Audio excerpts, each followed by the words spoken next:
Hello and welcome back to Chillers and Thrillers, the paranormal podcast where I, your host M, read true encounters with the strange and unexplained. No color commentary, skepticism, or gore, just 100% pure, creepy, and unsettling tales of the strange and unexplained. The movie The Matrix came out in 1999, and in the last few decades since its release, the theory that we are living in a simulation has been incredibly popular, especially on social media. And the term glitch in the matrix has become common as the go-to reference for any strange or unexplained experiences that people have had that did not involve entities. I also came across the term time rub or time slip as well when referring to a strange glitch in the matrix type experience. This particular term, time rub, was used to refer to a place in time that has become so worn in, similar to a carpet rubbed down to the underfloor, that events can happen simultaneously to one another.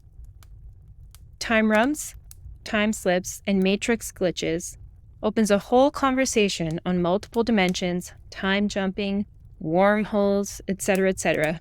We could probably dedicate a whole episode to just theories. But if you're like me, you just want to get to the good stuff and listen to some strange stories. So get ready as I cover stories with strange occurrences, where people have accidentally taken a wrong turn in their dimension. Let's get started.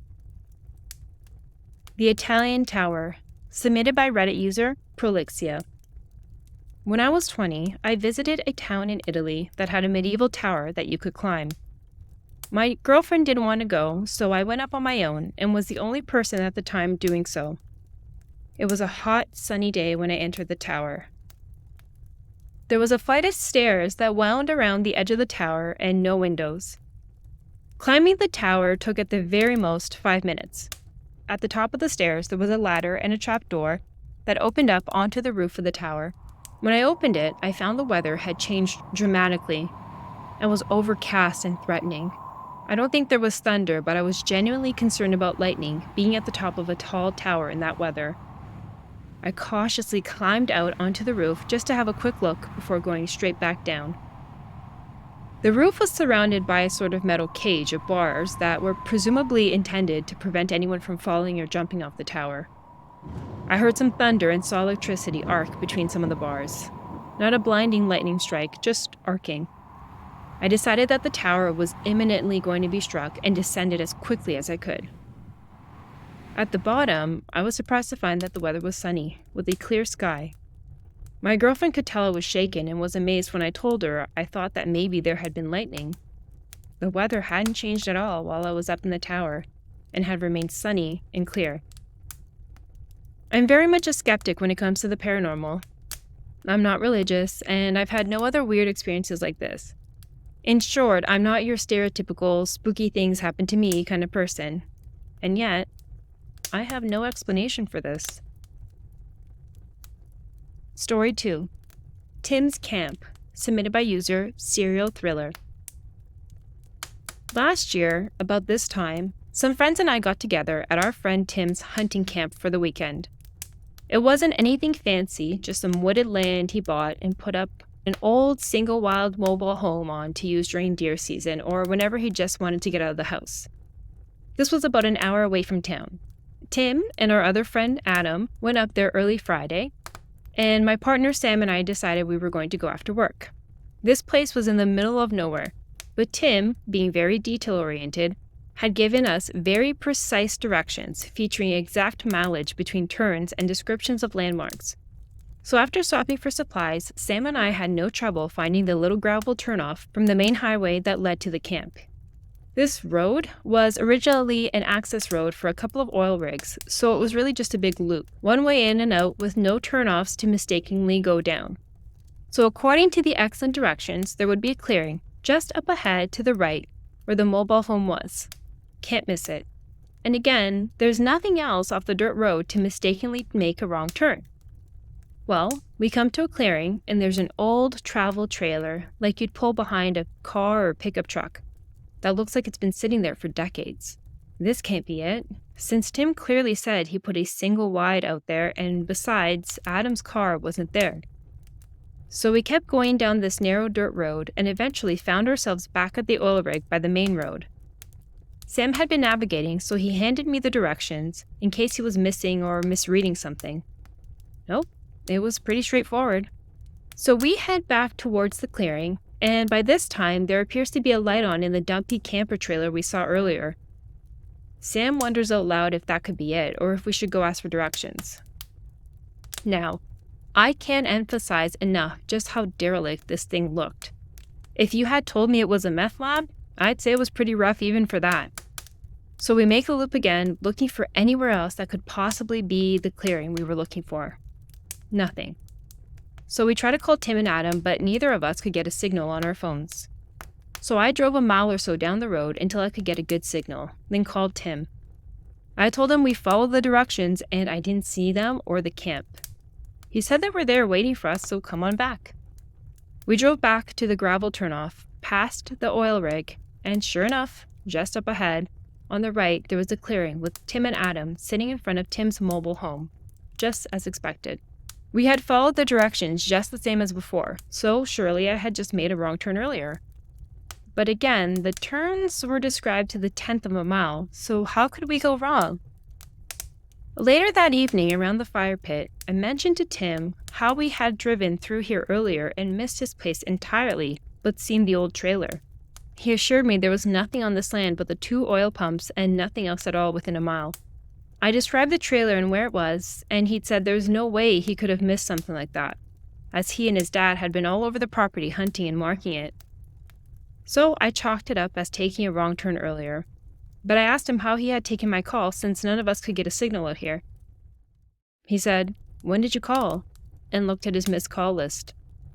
Nothing. I said we went down the road and called, and you said to come back, and you guys were waiting for us. He swore his phone hadn't rung since they'd been there, because it had 0 bars. I thought he was messing with me, but it wasn't anything worth arguing about since we were having a good time. But here's how I know he couldn't have taken my call. Later that night, we ran out of beer, so we decided to call our buddy John, who would be joining us the next morning, and tell him to bring a couple of cases. None of us could get a signal or get a call to go through. Tim and Adam made joke about not taking my call, but they wouldn't take it so far as to prevent themselves from having a beer the next day. So we turned in for the night, and thankfully nothing weird happened. John showed up the next morning and said he had no trouble finding us, the directions were spot on. So maybe I had turned down the wrong road the day before, but that seems unlikely when the directions were so detailed, and I followed them successfully after going up the road to make the call. But the real question is, who did I talk to on the phone that said they were waiting for us? And keep in mind, it couldn't have been a wrong number because I dialed Tim from my contacts. Story 3. Aunty Maria, submitted by user Kathy Cat. My family used to visit a nearby town 2 or 3 times a year. We would stay in my aunt's house, my grandfather's cousin, that she inherited from her mom, Aunt Maria. Anyway, one night, an anthropologist shows a video in the plaza. It was about some old ruins that were recently discovered in the town. We all stay to watch the video and the anthropologist's speech, but eventually people get bored and leave. Since the house is only 5 blocks away from the plaza, I decide to stay to the end. Everyone in my family leaves, and there's only 5 people left. About a half hour later, the meeting is done, and I start walking to my house. The way is 3 blocks to the front where the street ends, in the entrance to the church, and then 2 blocks to the left, reaching the house. I start walking, but as I go, I notice the town going quieter and darker. I'm not too surprised since most people go to bed early, and it was almost 10 p.m. already. What confused me, however, was that the houses were looking different than usual. Some looked newer, like freshly painted. Others were in ruins. There was an empty space in a corner that used to be a house. Afraid of getting lost and that maybe I went through a different street, I went back to the plaza, but the more I walked, the stranger the houses looked. Weird paint shades, a lot of them looked really old. I got really scared, not knowing where to go. The houses had no lights on, no people on the street. I sat on the sidewalk and started to cry, hoping it was a dream I would wake up from soon. A couple of minutes later, I hear steps towards me. I look up and I see a lady with black clothes and a black veil, a rosary hanging from her neck. I look at her, gathering the will to talk to her, but she, from the other side of the street, tells me with a cracked old lady's voice, "Look for the church, that way," pointing to where I too thought the church was. I told her, "No, this is a different street," and she said, "Don't look at the houses. Walk to the church, then 2 blocks left to the house. Just count the blocks." I stood up and walked to her while she was telling me this, and saw that she looked 40 years old. She wasn't an old lady like her voice made me think. I felt confused, but was eventually close enough to smell her perfume, and it was a familiar scent, but I couldn't point out where I had smelled it before. Anyway, I felt comfortable enough to trust her. I told her thank you and took the way again, not looking at the houses, only counting the blocks. I thought somehow I was going to arrive at a side of the church through a completely different way than the one I had usually taken. But to my surprise, I arrived at the entrance, and the church didn't have the external walls that it used to have. I found it weird, but thought they tore them down for whatever reason. I turned left to the house, counted 2 blocks, and finally, yes, there was the house. I went in with teary eyes, scared and confused, but my family didn't seem to notice. I decided not to tell them anything. I was embarrassed of getting lost in such a ridiculous way. About 4 months later, while going through an old family photos with my grandparents, I saw one with 3 women. One of them looked exactly like the lady who helped me.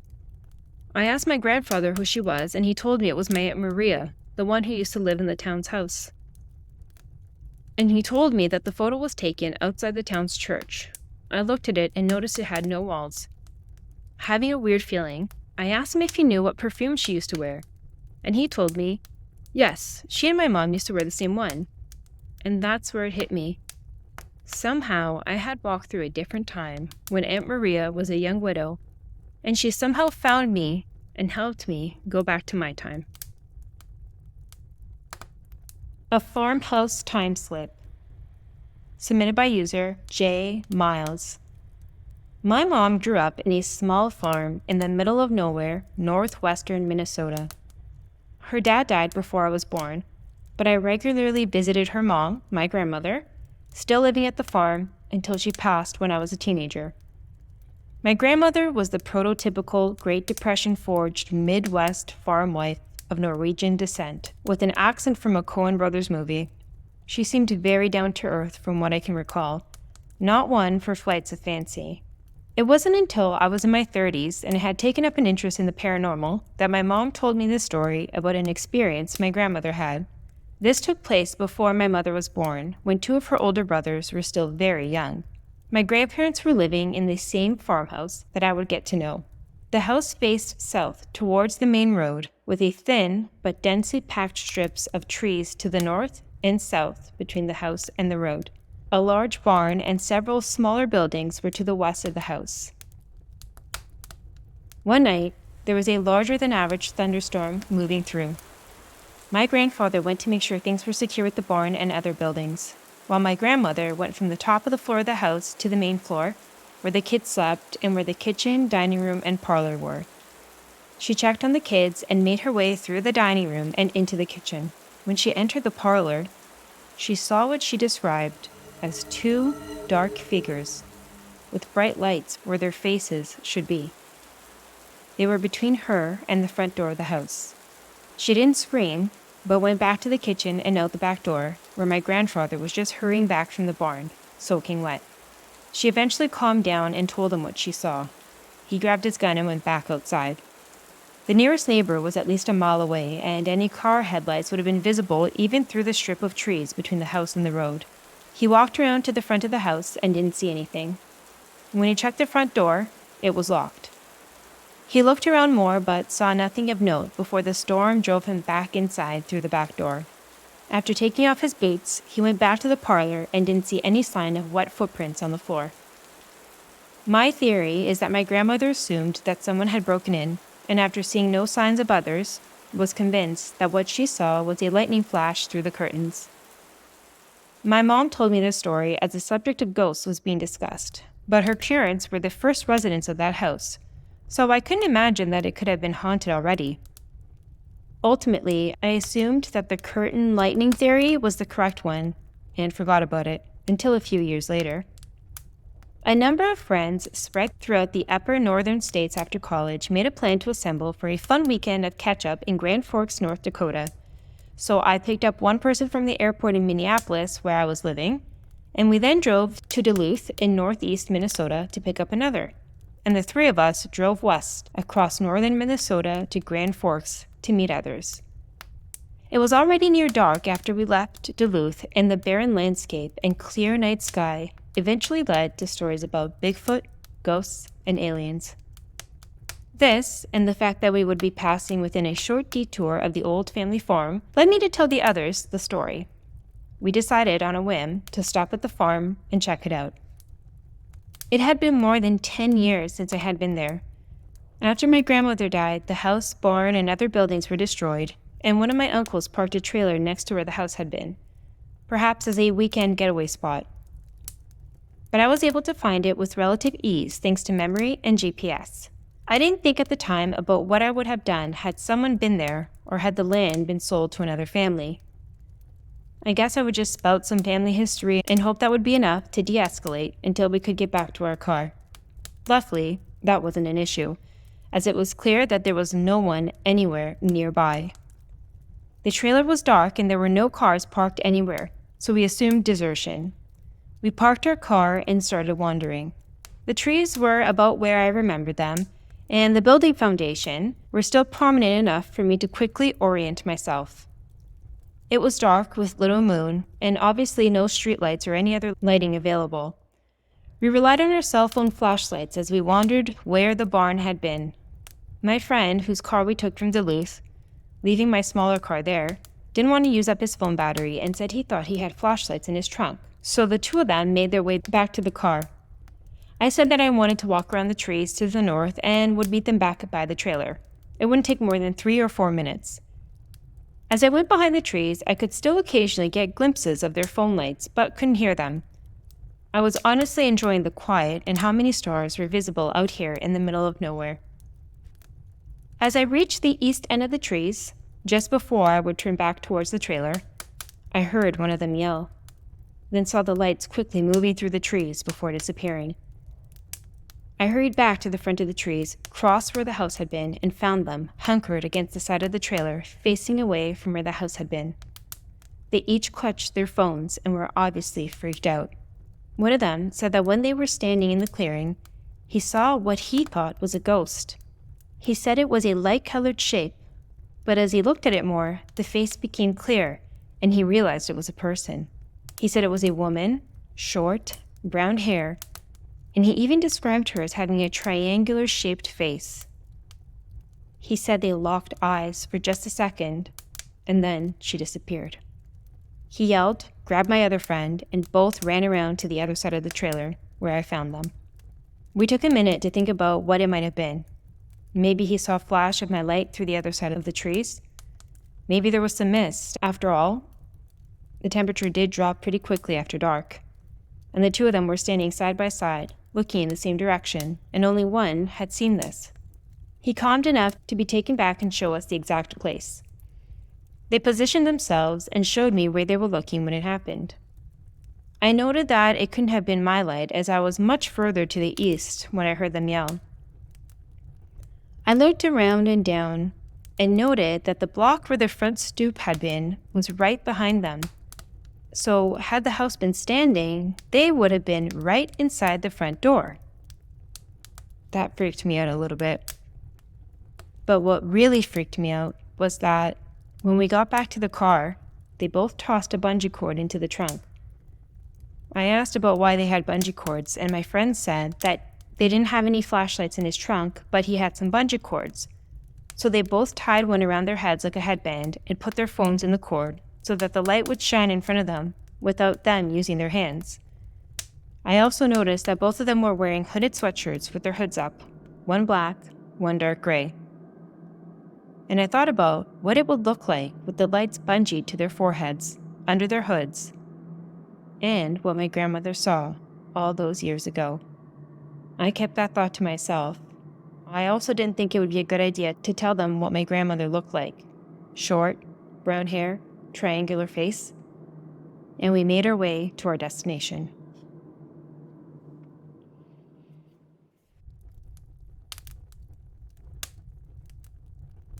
Ohio State by K.P.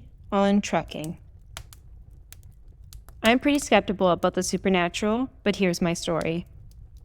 I used to attend Ohio State. For those of you familiar with the campus, there's a pond over there called Mirror Lake that people like to jump in before football games against the University of Michigan. One spring day, I was wandering around campus and decided to hang around there because the weather was so nice. This was in the early afternoon, and there were crowds of people walking around on their way to and from class, and those looking to catch some lunch at the cafe. While standing around there, enjoying the temperature, I catch a figure in the crowd, wearing a red jogging suit, running and tripping multiple times, as if he was running for dear life. I watched him and wondered why no one would help him. When I decided to run up and help him, he vanished, like he was never there. Never before have I been so creeped out, and this happened in the middle of the day, too.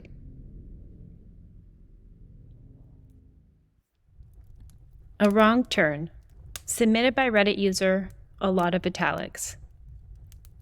As I type this, I am already feeling déjà vu. I've always wanted to share this part of my life with someone, but have never been able to. So I'll just tell a bunch of people on the internet. One day, I was walking to work and all of a sudden had an urge to walk a different path than usual. I work downtown in a big city. It was a strange, spur-of-the-moment urge to walk a different way that changed my life forever. I turned into an alley I had never seen before. As I remember it, I made it about 15 feet or so when an actual glitch happened. Everything in my mind scrambled. I felt like I didn't have a body anymore, just that I was a semi-conscious entity floating through some weird dimension. All of a sudden, in the array of different colors and shapes, a vision comes to me. It was a bunch of strange-looking people that in my mind resembled businessmen in suits. They looked startled and panicked that I could see them. One of the people made a quick movement and everything turned to black. When I regained normality, I was on a completely different street. It was the same street that I always used to walk to work. I felt sick and severely disturbed. I've never done any hard drugs, never experienced any hallucinations, never had anything like this happen to me. The weird thing is, when the glitch was correcting itself and I could see those people watching me like a caged animal, I had the feeling that I knew I was being controlled. It still bothers me very much to this day. Double Tailors, submitted by Reddit user Crow Horse. This happened in early 2000 when I was working at a juvenile detention center in a small town in Oklahoma as a corrections officer. I was working nights at the time and I went to work at 9 p.m. This one night, when I arrived for work, my supervisor looked confused and asked me what I was doing there. I said, "I work tonight." And he said, "But they said you called in a few hours ago saying that you were sick." I was a bit confused and said that there must have been somebody else or there must have been some sort of mistake. After everyone else showed up for work that night, it was a bit more weird. But we carried on as usual and assigned everyone their places for the night. I went to work in the control room where I usually work. The control room is in the center of the prison that has direct control over the cameras, doors, phones, and everything. After I relieved the guard on duty and settled in for the night, I looked at the message that said I had called in. It said I had called at 6:50 and that I had gotten sick while out cleaning up after the storm. There had been a storm the night before and it was a bit bad, but not anything that I had to go out to clean up. It was truly weird. The supervisor came into the control room about that time. He was also a friend of mine outside of work and we started talking about it and how odd it was. I decided to call my wife at home and tell her about it while he was still sitting there. I picked up the phone and dialed. After 2 rings, a man picked up the phone and with a raspy voice said, "Hello?" I did not know what to say for a few seconds. I looked at the phone to make sure I dialed the right number, and I had. After a few seconds, the person said, "Hello?" again in the same raspy voice. I said, "Hello, who is this?" "This is Taylor. Who is this?" the person said. my head started spinning because my name is Taylor. I said in an almost scream, "Where's Anne, my wife?" He said, "Anne's in bed. Who is this?" I dropped the phone and told my supervisor to ring me out. I had to get home, and I took off towards the door. I could hear my supervisor, Dave, pick up the phone behind him and say, "Hello?" followed soon after by a, "What the heck?" rather loudly. I ran to my car and drove home faster than was legal, my mind racing the entire time. I busted through the door, and my wife, Anne, was sitting watching TV and was shocked at me being home. I asked her who was there, and she said no one had been there. After a rather long talk with my wife, I went to call the prison to tell them what was going on, but the phone was dead. I went back into work, and when I came in, Dave was acting weird and asked me, "How the hell are you doing this?" He told me that when I left, he picked up the phone, and the person on the other end sounded like me. He kind of freaked out and hung up the phone. A minute later, as he could see my car leaving the parking lot, I had called back from home and asked him what the hell was going on. He said that I had been a bit irate, that I was sick, not feeling well, not up to playing these games, and told him to stop prank calling me and hung up. After convincing him I had no idea what was going on, we went back to work. Later, I found out that the phone line for my area had been knocked down the night before by the storm. This is absolutely the strangest thing that has ever happened to me. And that's all for today's episode. So what are your thoughts? Do you believe in time slips and glitches in the Matrix?